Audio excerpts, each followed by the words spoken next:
Здравейте хора! Аз съм Диди и в този видеоклип ще ви направя ревю на моето флаконче за бомбонки на Rainbow Dash. И така, нека да започваме. Така, както виждате, това е Rainbow Dash. Има розово-цикламени очи. А баритончето на гривата е в червено, оранжево и жълто.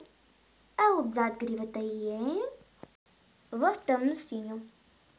Също както виждате, кожата ѝ е светло-синя и има продълговато тяло, в което се слагат едни специални бомбонки, които са с различни вкусове, но аз в момента нямам в наличност. А отстрани пише името на фирмата, в която е произведена.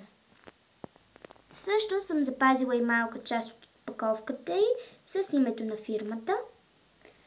Имам и още една част, която просто забравих да я извадя и за това много съжалявам. И да, това беше всичко от този видеоклип. Чао!